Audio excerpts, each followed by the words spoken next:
Hello and welcome. This is HLessJon playing a little bit of Stellaris. This is going to be a look at the beginning of the game. And I've played this game before, so having done that and looked up on the internet for some pointers and tips, this is going to be a introduction to the game and some personal experience and pointers and tips. So let us begin the game. And since this is just the beginning, we're going to go more into detail into how the game works. It's supposed to be a really awesome multiplayer, but I don't have anybody to play with. Poor me. You got your standard settings, graphics. Let me turn the music up a little bit because I really like the music. Master volume, effect volume, some of that. Gameplay, autosave. I only autosave annually. You have the different choices: never, monthly, quarterly, semi-annually, annually. There's a little hiccup every time it does save, so I try to save as least as possible. I wish it was actually something that would do it a little bit less often even than that. Alright, tutorial. I'm gonna turn the tutorial on just so you can see it. The tutorial is extremely helpful. One of my tips for those who want to learn how to play the game is have the tutorial on, because it is awesome. It really does a really good job of walking you through the beginning of the game. Let's get into a new game. Now, I've already created this character, the Hokian Empire. And so I want to go through and look at the different parts of this. Alright, of course you've got your appearance. You've got a whole bunch of different appearances that you can choose from. And those are just for aesthetic reasons. Your name, you get to choose. Name list, you can choose. These are things like if you have a group of ships, they automatically generate the names. This is the list from which it'll automatically generate the names. So it doesn't really make a whole bunch of difference. Traits. Now this is important. Your traits end up having a pretty big influence on the game. One of the things that I like is endurance. The ability to live longer. It's very annoying when your characters die, and you will play long enough for your characters to get old and die. And I found that this endurance, enduring trait, very helpful. So repugnant makes you less attractive to other species, less helpful. I'm actually going to take that out, and I'm going to put in something weak, army damage, because I don't really care about the ability of my armies to defend the planet, because I've actually played this many years on the Hokian Empire before, and I never actually got into a ground war, so I don't see the purpose of this. Plus, you'll be able to overcome that weakness using certain sets of technology if you chose to go down that path. So I like endure, and I like intelligence. Intelligence gives you an increased engineering, physics, and society output, which is basically your research. So I'm a big tech person, so I think that was important for my pretend character. Ruler.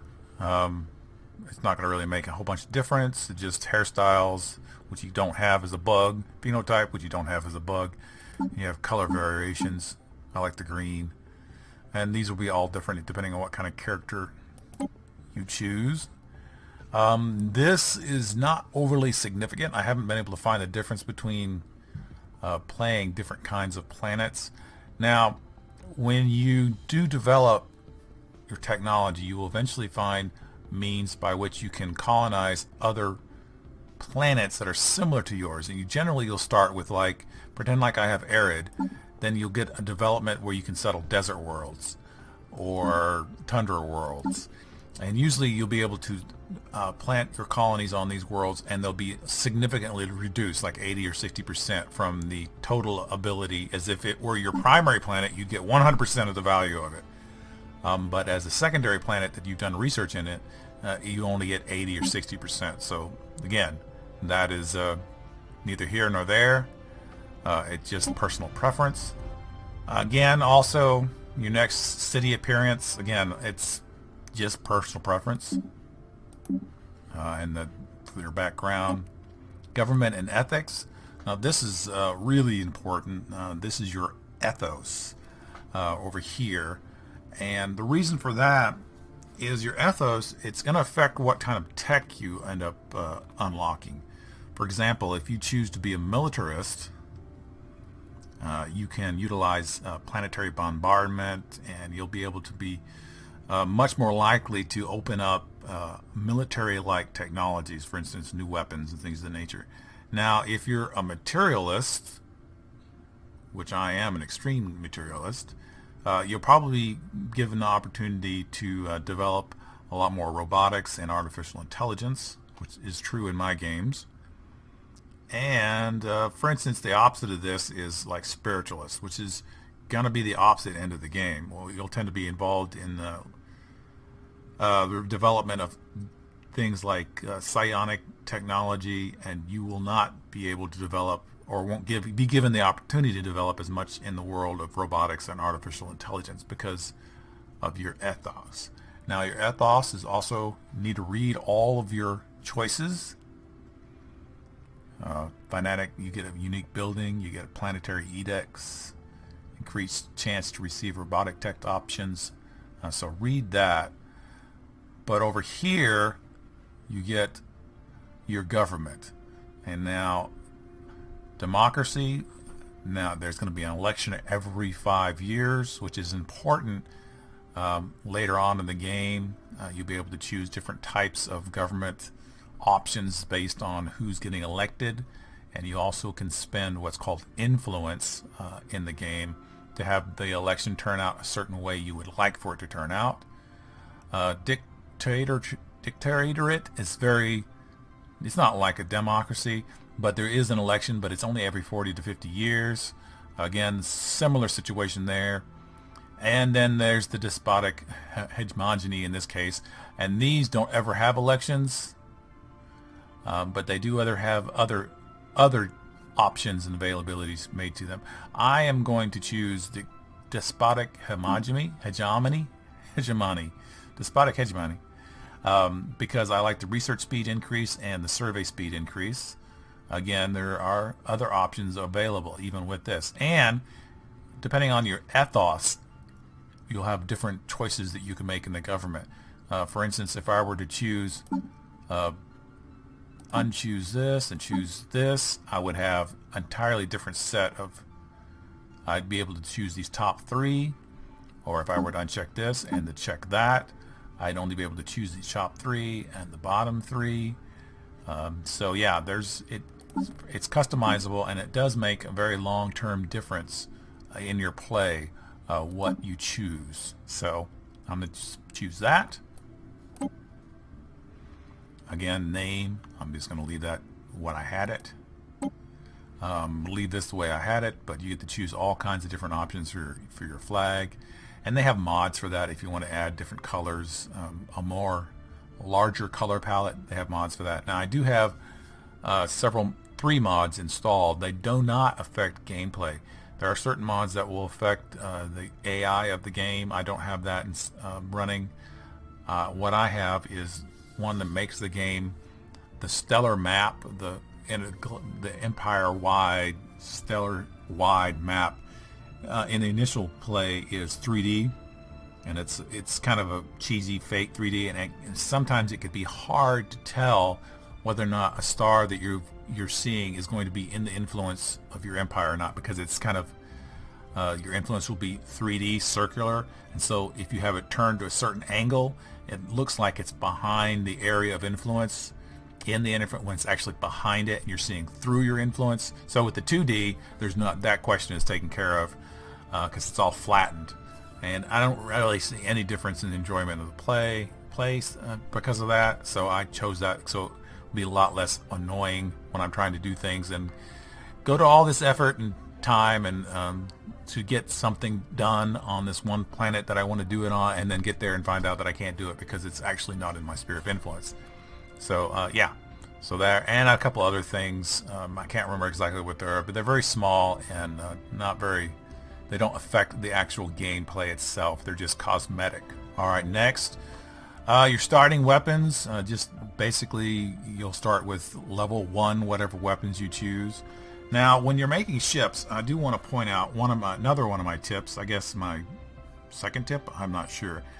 But when you're making ships, it's kind of important that you don't make your ships all the same thing. For instance, if you choose projectile weapons and then you do a lot of projectile science, only projectile science, that you don't become the projectile weapon empire, because these different weapons have different effects. This is a high rate of fire.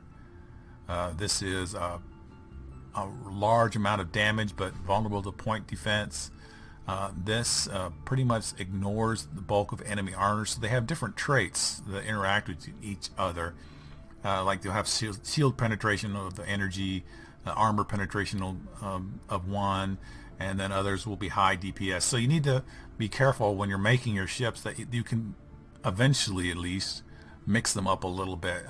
With the larger ships, you'll be able to choose up to 6, more than 3 weapons at a time, and then you'll be able to make 2 of them your primary weapons and a third a weapon that's kind of off.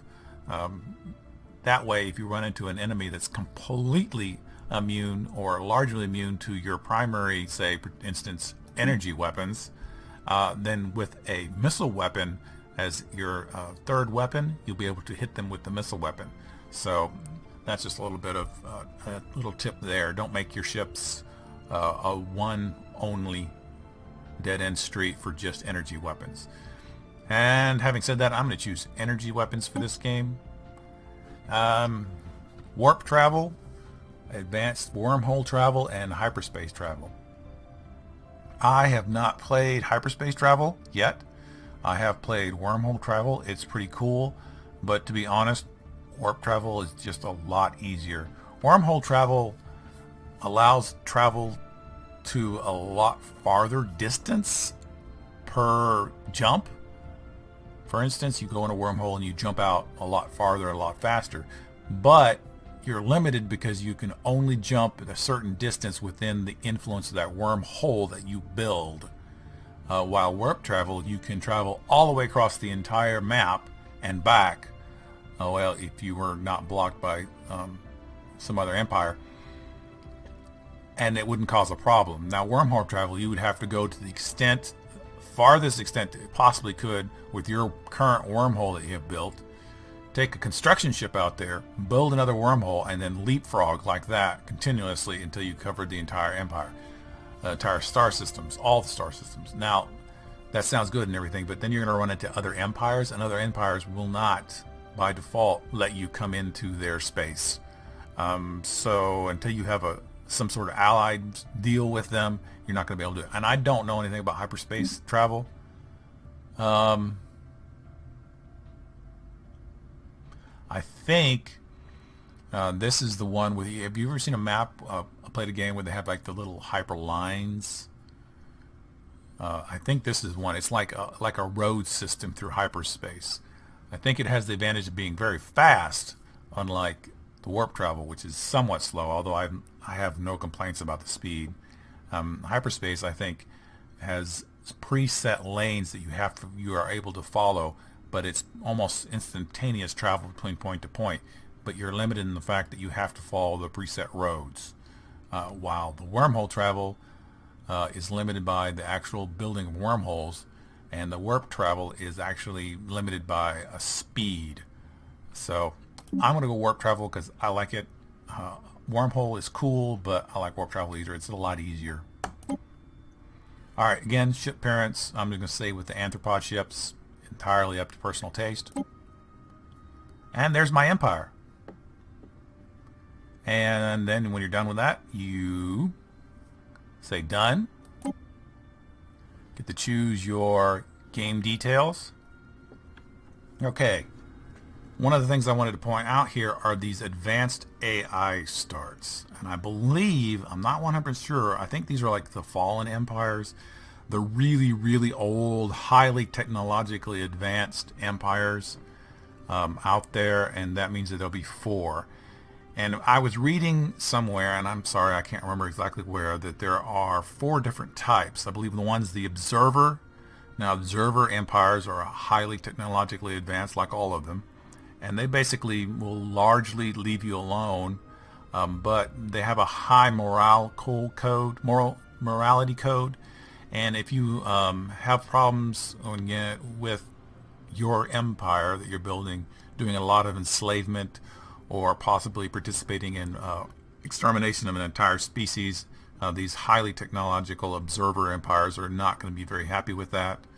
There's another one called isolationists, and the isolationists have a really annoying habit. They're xenophobic, and they have a high level of technology, and they use that to enforce this really annoying buffer zone around their empire where you cannot plant colonies.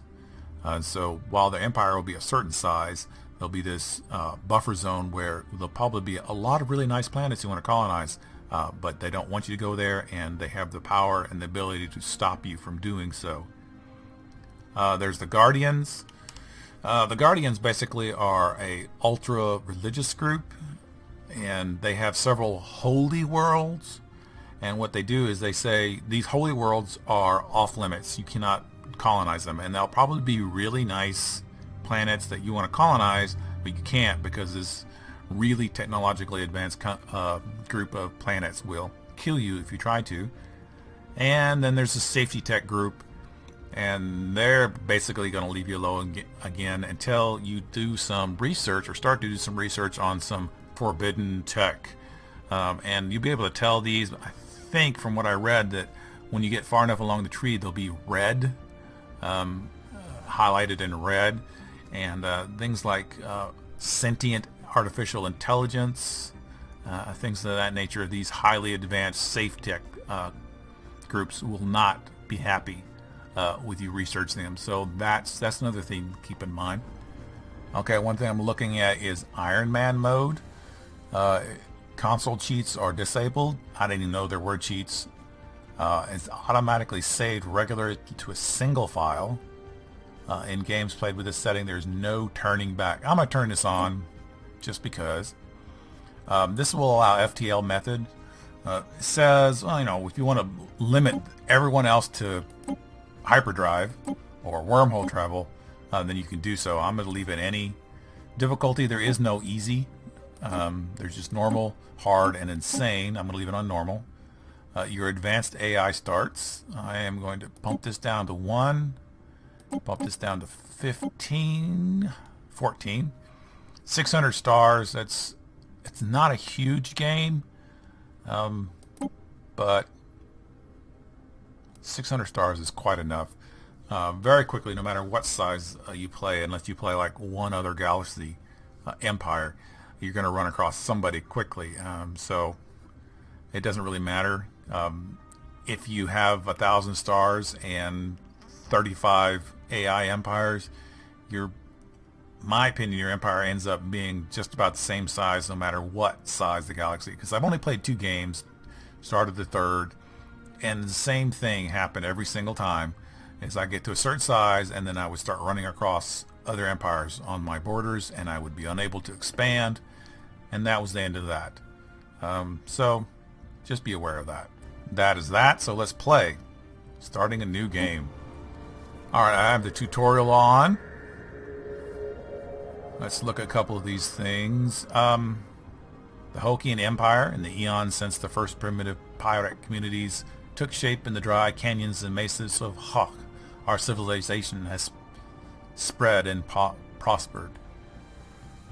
So we built our first. Greetings, Overlord. I am Veer, a prototype synthetic intelligence developed by the finest minds of our civilization to serve as your advisor. I shall endeavor to perform my duties with the utmost efficiency.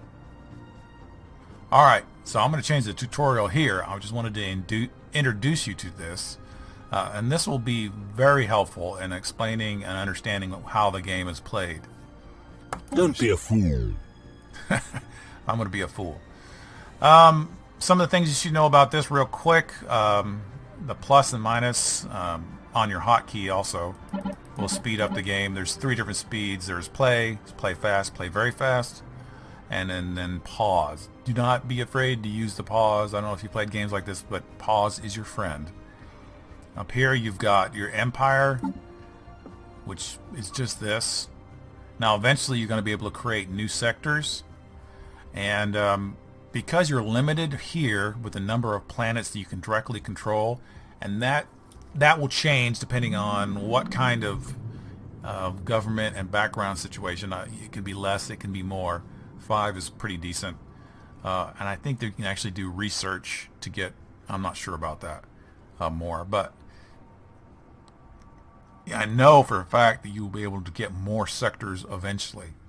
The number of sectors you can have will grow, and I am not sure how big a sector can be. I've tried to keep them below 5 stars like here, but I've definitely had them bigger than that and hadn't had any real problem with them. But I'm still new to the game, so I may not have a huge grasp on what I'm doing yet. Who knows? Contacts, diplomacy, and diplomacy in this game is, from my experience, pretty terrible. So I'm not really impressed with the AI there. It's usually they have some sort of trait where they hate me and won't do anything with me. So I don't really worry about that. Your new ship design, again, try to make your ships so that they're at least a little bit later on in the game, not all one type wonders. Situation room, missions and objectives will appear here. Technology, and this is your technology. Alright, so orbital energy conversion will produce solar panels on your solar orbit units. And I have to say, part of this game is the following 2 different hints, tips. One of them is explore. Let's make this 3. Explore, colonize, and energy.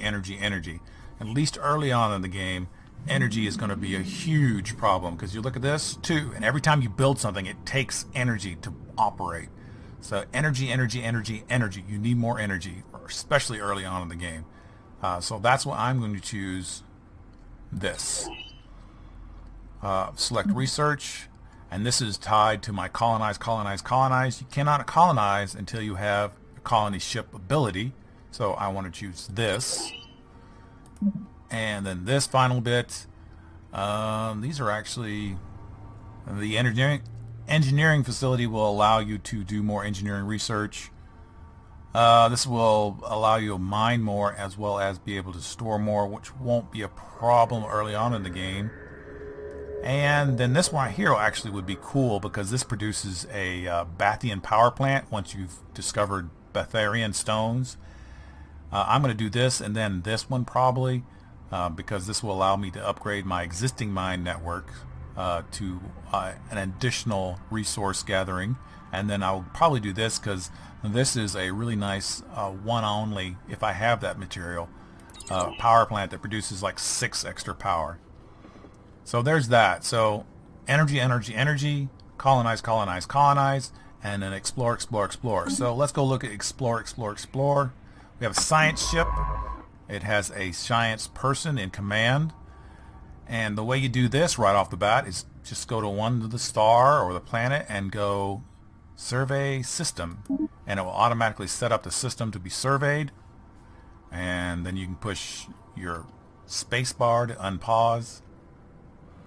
And let's look at it. Keep him in our focus. And there goes your survey ship. A new heir is born. That's something that I get. Now, I'm not going to build mining here because I want something with energy. If there's something with energy in my sphere of influence, I want to do energy first. Situation log updated. Alright. Alpha aliens. Now, we should proceed with caution. Has finally encountered fellow wanderers among the stars. Okay. You should always read these. Some of them are going to be a little bit repetitive early on in the game. So you'll get used to them and know what they say. And that's going to be in the situation log and investigate alpha aliens. We need to learn more about the mysterious aliens we have codenamed alpha aliens. Decipher and establish. Finish it. You go down here and click research. Your current society research will be put on hold for 180 days. Now remember that thing I said about colonize, colonize, colonize? It's at this point you need to decide whether or not learning to speak and communicate with another alien species is more important to you than having the ability to create colony ships, because this is going to delay you 180 days. And as you can see, you've got 63 months of research still left on that. So my advice is, if you're not going to explore very far and expand very quickly, don't do it. Go and try the do the situation, do the research. But I like to do colonization really early on and very quickly. So what I do is I ignore that until I actually have the colonization ship in hand, and then I'll go in and research my alpha. Okay, now I've got energy here.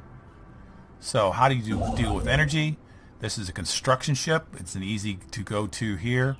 Now you can either right click and build mines, or you can click here and it'll show you which ones you can build mines on. This is considered a mine as well. So they're both the same kind of facility. They're just mining energy and minerals here. And I'm going to click on here and build mines there, so that I want to have more energy coming in. So while I have that going on, let's go in and look at my capital. Pause. All right, there's your governor. And every time you create a new colony or build a new science ship or warship, you have the opportunity to hire and assign another person, well, in your bug, whatever, and you have to spend your influence points to do this, as you can see here. Now there are some, they all have different traits and abilities. So they do better things at better things. They are better at different things. I'm going to leave this one alone.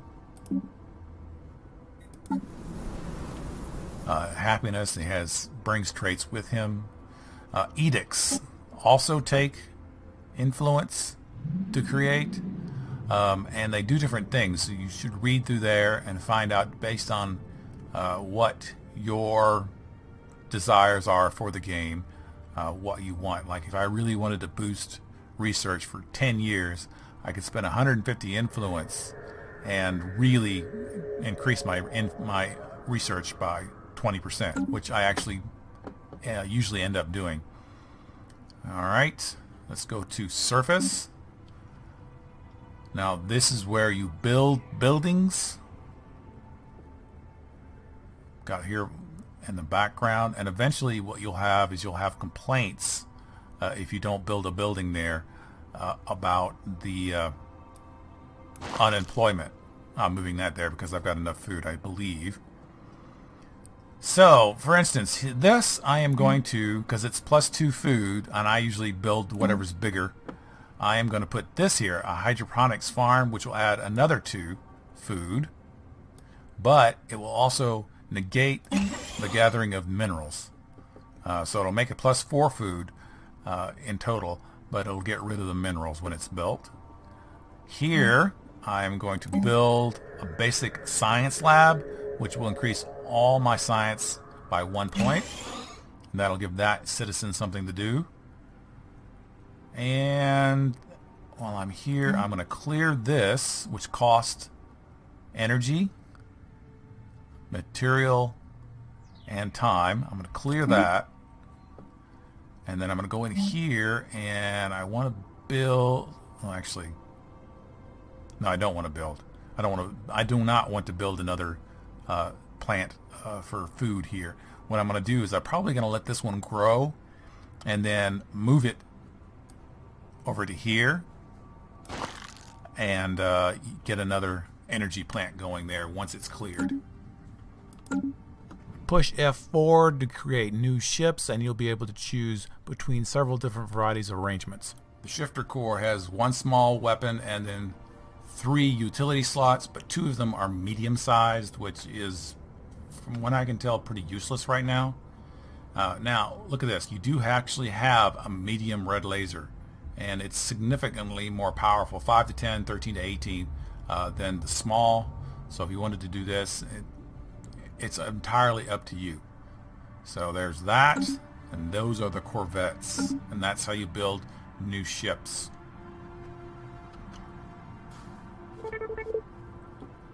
An anomaly on the planet Serendipity shows traces of other interstellar travelers. A weak FTL trail. We should continue to investigate these sort of anomalies whenever we get the chance. It will most assuredly grant us new knowledge and technology. Let's find them. So that's basically all that happened from that tutorial anomaly. It was like, oh look, there's cool stuff out here. Continue to explore. Alright, they finished mining the energy. So one thing that I'm going to do, and I normally do this in my games, is I am going to the spaceport and I'm going to build a new science ship as soon as I have 100 credits. So I'll have to wait until I have 100 credits. This is per month. This pops up whenever your leaders gain a level. And this is my scientist. And his special ability is research speed on anomalies and anomaly fail risk. So he's a really good one to be doing anomalies with. System survey complete. Alright. And there is more energy, which I will mine as soon as I build my other research vessel. So, I want to research another sector. I just click there and survey system. You can also go to your galaxy map and do it this way, and actually I'm not going to do that. There's 2 reasons to do survey. This is outside my sphere of influence, so if I find a lot of minerals and things right there, I can't mine them because they're not in my sphere of influence. But I can on these 2. Now, if this had a habitable planet for which I could send a colony ship, I could do that. But I'm pretty safe with doing this right away with these 2 because it's going to be relatively quick, and I am going to build another science ship here very soon and send that out as well. And the reason I say that is because it takes, I believe, 350 minerals to build a colony ship, and on top of that I haven't even finished the research. I've got 55 months left. So I think I've got 55 months of free time to explore these 2, find out if they have resources, and then explore this and these other outliers to see if they actually have colonizable planets. So that's my thought process there. So I'm going to get these 2, then I'm going to get the others nearby. Alright, that construction is silent because I am waiting for 100 so I can build a science ship. Alright, build a science ship.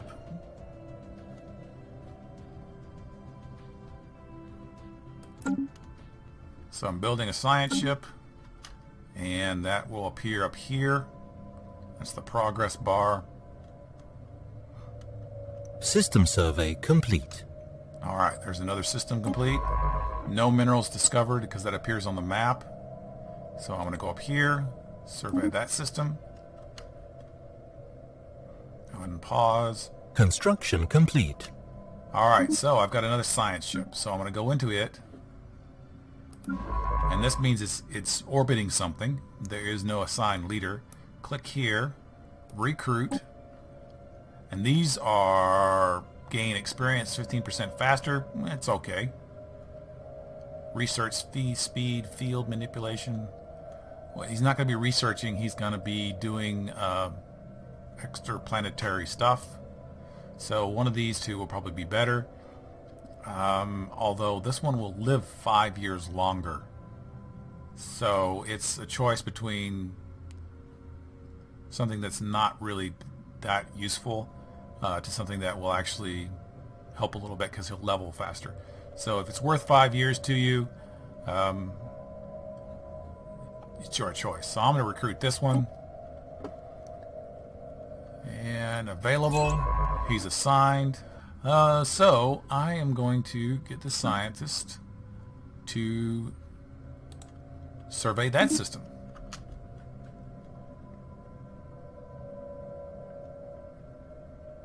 Construction complete.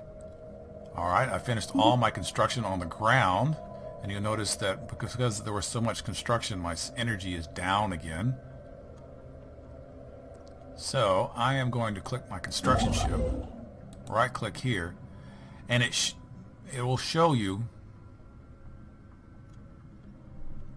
the cost. Cannot build this type of station. Well, actually I can.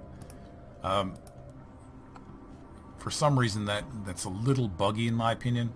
Sometimes it will, and then sometimes it'll update and show you what you can and cannot choose from. So I'm going to build a mining station here, but it costs 90, so I have to wait till I have 90 to spend. So that'll take several months. Anomaly found. So 0% chance of failure, so we're going to research there.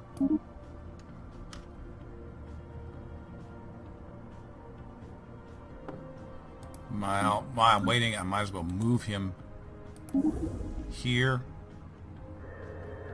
We have covered artifacts from an ancient alien civilization on Ziph.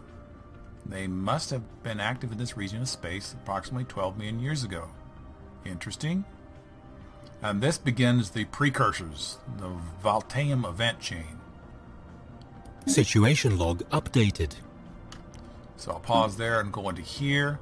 Again, we are not doing this until after we get colony ships. This is a mission, basically. Find enough relics from their civilization it may be possible to pinpoint the location of their home system, which would be an awesome, incredible home system, which would be like huge and full of minerals and stuff that we need. But we have to find all 6 in order to do that. So if it happens, it happens. I'm not too worried about it. Situation log updated. Alright, we've encountered beta aliens. But they were not counted as hostile.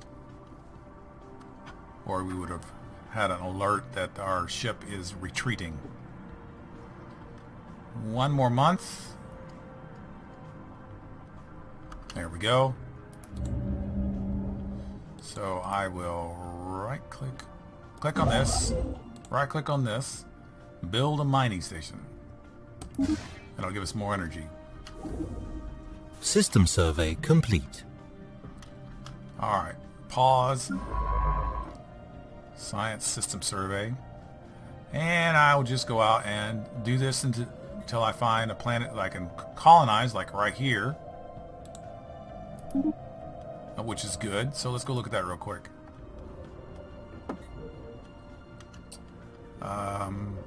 It's a moon, so it won't be huge, 9.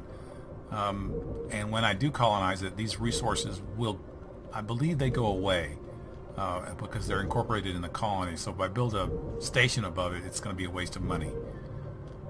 But it does mean that there are extra resources here. So if I wanted to colonize, this is what I have to colonize with. And I've seen up to 22, I believe. So they get significantly bigger. This is actually a very small colony.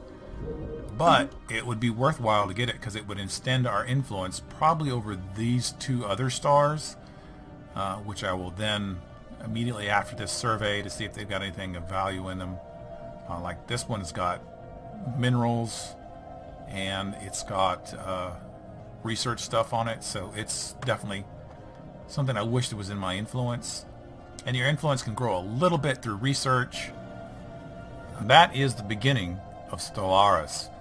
I gave you some hints, some tricks. Basically, it's just some common sense. Colonize, colonize, colonize. Energy, energy, energy. Explore, explore, explore. Watch your influence. One of the things we didn't talk about is eventually you'll get to the point where you can build. Let me show you. Oh, I have to make the construction ship. These buildings right here, Frontier Outpost. Frontier Outpost is a space station, and you can read it, and it says, used to claim uninhabited star systems and expand your borders. It's like having a colony out there. It expands your sphere of influence. Say, for instance, I wanted to be able to mine all of these 3, so I would put a sphere of influence colony there. It would pop out to approximately this size, and I then would be able to mine the minerals and energy in those star systems. But they cost 200 influence and 100 materials to build. And there's a monthly maintenance of 2 energy and 1 influence. And your influence is only 3 now. And in some games, you won't even start with that much. You'll start with 2. I've seen one of my games, I think, started with 4.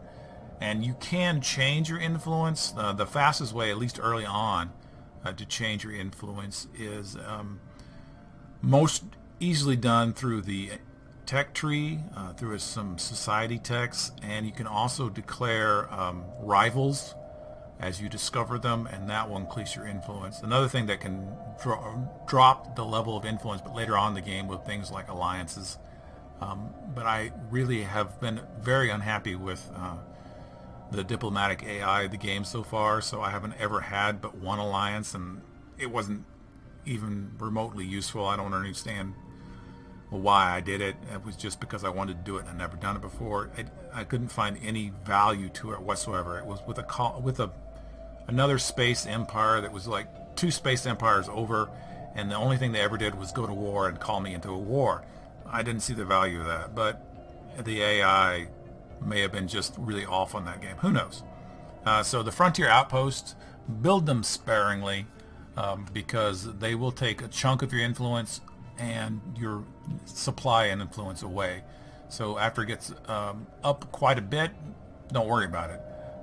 But it's easier and better to have actual colonies to influence expand rather than to use those Frontier Outposts. So that's my last tip. The influence.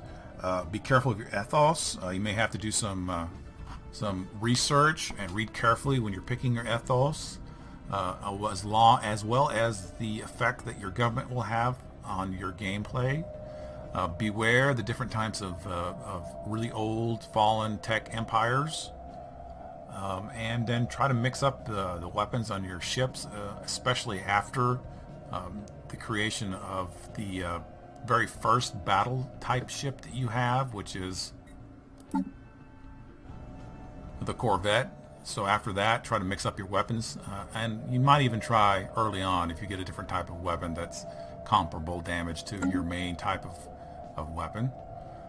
So yeah, those are the basic tips and tricks and hints and my personal experience. Energy, energy, energy. Beware your influence. Expand. Explore.